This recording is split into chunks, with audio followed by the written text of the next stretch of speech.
नमस्ते।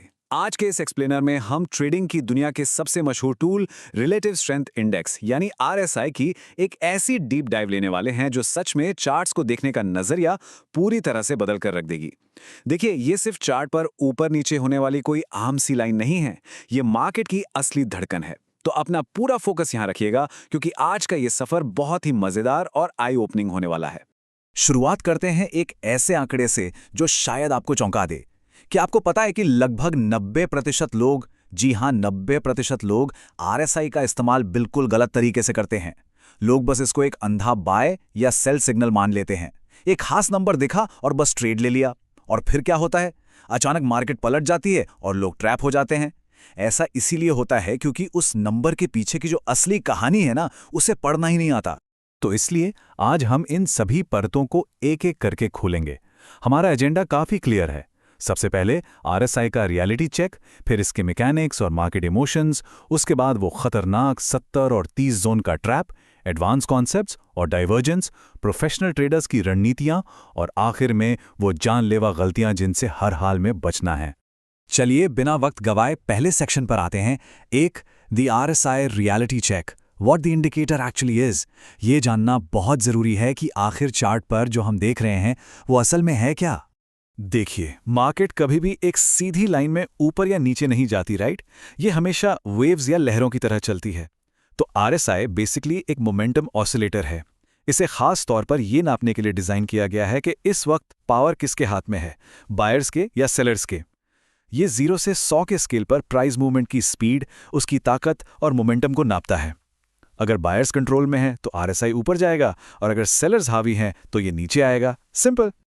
अब बढ़ते हैं दूसरे सेक्शन की तरफ। 2 point, mechanics and market emotion, the math and the mind. आइए देखते हैं कि कैसे एक साधारण सा मैथ कैलकुलेशन रियल टाइम में मार्केट के लिए एक इमोशन मीटर बन जाता है। अगर हम इसके मैथ को सरसरी तौर पर देखें तो ये एक सेट पीरियड के एवरेज गेन और एवरेज लॉस को कैलकुलेट करता है, फिर उससे आरएस निकालता है और फाइनली उसे एक फॉर्मूले में फिट कर देता है। पर यहां रुककर एक चीज समझनी बहुत जरूरी है। आरएसआई पूरी तरह से पिछले बाइंग और सेलिंग प्रेशर से बनता है। मतलब ये एक लैगिंग इंडिकेटर है। ये आज के मोमेंटम को दिखा रहा है। ये आने वाले कल का कोई जादुई शीशा या क्रिस्टल बॉल बिल्कुल नहीं है। एक बहुत ही जबरदस्त बात कही जाती है, प्रोफेशनल ट्रेडर्स इंडिकेटर्स नहीं पढ़ते, वो साइकोलॉजी पढ़ते हैं। ये बात इस पूरे एनालिसिस का मूल मंत्र है। जब आरएसआई बहुत हाई होता है ना, तो वो सिर्फ एक नंबर नहीं होता, वो चीख चीख कर बता रहा होता है कि मार्केट में लोगों के अंदर जबरदस्त फोमो और एक्साइटमेंट चल रहा है। और वहीं जब आरएसआई बहुत लो होता है तो वो मार्केट में फैले डर और पैनिक सेलिंग को दर्शाता है। ये सीधे सीधे बायर्स और सेलर्स के बीच चल रही एक साइकोलॉजिकल जंग को दिखाता है। और यही साइकोलॉजी हमें हमारे तीसरे सेक्शन तक ले जाती है। 3, द 70-30 जोन ट्रैप। सच बताऊं तो ज्यादातर रिटेल ट्रेडर्स यहीं आकर फंसते हैं। 70 और 30 के नंबर्स का वास्तव में क्या मतलब है, इसे गलत समझना सबसे बड़ी भूल है। आइए इसको थोड़ा और क्लियर करते हैं। बिगिनर्स को क्या लगता है, अरे आरएसआई 70 पर आ गया, जल्दी सेल कर दो, या 30 पर है तुरंत बाय कर लो। और यही सबसे बड़ा ट्रैप है।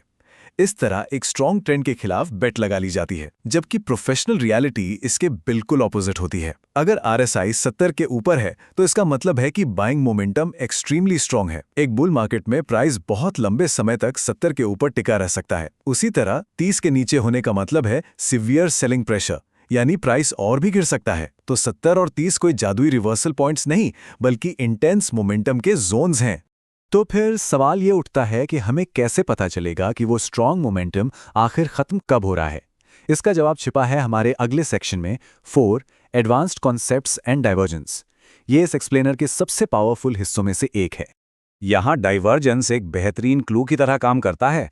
मान लीजिए बुलिश डाइवर्जेंस हो रहा है, जहाँ प्राइस तो नीचे जा रहा है, लोअर लो बना रहा है, पर आरएसआई एक हायर लो बना रहा है।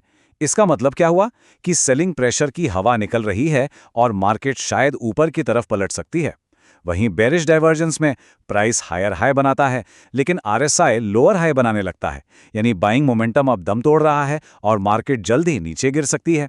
प्राइस में कोई भी बड़ा बदलाव दिखने से बहुत पहले ही आरएसआई हमें ये अंदर की कमजोरी बता देता है ना कमाल की बात? लेकिन किस्सा यहीं खत्म नहीं होता। एक और कमाल का कॉन्सेप्ट है जिसे हिडन डाइवर्जेंस कहते हैं। प्रोफेशनल्स को ये सेटअप बहुत पसंद आता है। क्यों? क्योंकि बाकी डाइवर्जेंस जहां ट्रेंड पलटने का इशारा देते हैं, वहीं हिडन डाइवर्जेंस ये सिग्नल देता है कि करंट का स्ट्रॉन्ग ट्रेंड अभी और आगे जाने वाला है। ये तब होता है जब प्राइस एक हायर लो बनाए पर आरएसआई गिरकर एक लोअर लो बना दे। ये बेसिकली ट्रेंड कंटिन्यू होने का एकदम सॉलिड सिग्नल होता है। इसी के साथ एक और बेहद एडवांस पैटर्न है बुलिश फेलियर स्विंग, जो बहुत ही रिलायबल है। इसे स्टेप बाय स्टेप समझते हैं। पहले आरएसआई 30 के नीचे ओवरसोल्ड जोन में जाता है, फिर वहां से एक बाउंस आता है और वो वापस नीचे गिरता है, लेकिन इस बार वो अपने पिछले लो को ब्रेक नहीं करता। और उसके बाद जब वो अपने रीसेंट हाई को तोड़कर ऊपर निकलता है, बूम! ये स्पेसिफिक पैटर्न किसी भी ट्रेंड के बदलने का एक बहुत ही अर्ली और कंफर्म सिग्नल माना जाता है। अब तक हमने इसका गणित और साइकोलॉजी अच्छे से समझ ली है, तो अब आते हैं सेक्शन 5 पर। 5 स्ट्रैटेजीज फॉर प्रोफेशनल ट्रेडर्स। देखते हैं कि रियल ट्रेडिंग में इन कॉन्सेप्ट्स को प्रैक्टिकली कैसे अप्लाई करना है। क्या आरएसआई की कोई एक परफेक्ट सेटिंग होती है? बिल्कुल नहीं। ये पूरी तरह अपनाए जा रहे ट्रेडिंग स्टाइल पर निर्भर करता है। Default 14 period setting swing trading के लिए काफ़ी बैलेंस्ड और रिलायबल सिग्नल्स देती है, पर अगर स्कैल्पिंग करनी हो जहां फास्ट और फ्रीक्वेंट सिग्नल्स चाहिए तो वहां 5 या 7 का पीरियड यूज किया जा सकता है। और लॉन्ग टर्म इन्वेस्टिंग के लिए 21 का पीरियड बेस्ट रहता है, क्योंकि वो मार्केट का नॉइस कम कर देता है और मेजर ट्रेंड्स पर फोकस करता है। मतलब साफ है, जिस तरह की ट्रेडिंग उसी तरह का टोल। एक बात हमेशा याद रखनी चाहिए, एक सच्चा प्रोफेशनल कभी भी सिर्फ और सिर्फ आरएसआई के भरोसे ट्रेड नहीं लेता। हमेशा मल्टी टाइम फ्रेम एनालिसिस किया जाता है। जैसे ओवरऑल ट्रेंड देखने के लिए 4 घंटे का चार्ट देख लिया और फिर एंट्री लेने के लिए 15 मिनट के चार्ट पर ओवरसोल्ड बाउंस का इंतजार किया। और इसको प्राइस एक्शन के साथ कंबाइन करना बहुत बहुत जरूरी है। Support and resistance levels check करना, कैंडलस्टिक पैटर्न्स जैसे कि हैमर को देखना और वॉल्यूम पर नजर रखना। जब ये सारे फैक्टर्स एक साथ अलाइन होते हैं ना, तब जाकर बनता है एक हाई प्रोबेबिलिटी ट्रेड। अब हम इस एक्सप्लेनर के आखिरी और सबसे इंपॉर्टेंट सेक्शन पर आ गए हैं। 6 point fatal mistakes to avoid. Market में पैसा बनाना एक बात है, पर पोर्टफोलियो को बचाकर रखना सबसे ज्यादा जरूरी है। कुछ ऐसी गलतियां हैं जो अच्छे खासे अकाउंट को जीरो कर सकती हैं। सबसे पहली भूल, आरएसआई को कोई जादू या होली ग्रेल समझ लेना। ऐसा कुछ नहीं होता। डोमिनेंट मार्केट ट्रेंड को इग्नोर करके उसके खिलाफ जाना या फिर बिना किसी सेकेंडरी कंफर्मेशन के बस ट्रेड में एंटर हो जाना, हर छोटे मोटे सिग्नल पर ओवर ट्रेडिंग करना और सबसे बढ़कर बिना सख्त रिस्क मैनेजमेंट के ट्रेडिंग करना, ये समझ लीजिए कि ये डिजास्टर की रेसिपी है। दुनिया का बेस्ट आरएसआई सेटअप भी बिना डिसिप्लिन, पेशेंस और रिस्क मैनेजमेंट के फेल ही होगा। तो इस पूरी डिटेल के बाद आखिरी सवाल ये उठता है, क्या आरएसआई सिर्फ एक पीछे चलने वाला मैथ का फॉर्मूला है, या फिर ये मार्केट के इमोशंस और साइकोलॉजी का अल्टीमेट शीशा है?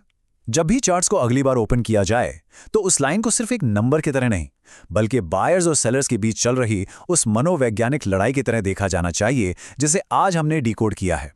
ज्ञान को जब डिसिप्लिन के साथ जोड़ा जाता है, तभी असली सफलता मिलती है। इस एक्सप्लेनर से जुड़ने के लिए बहुत बहुत धन्यवाद।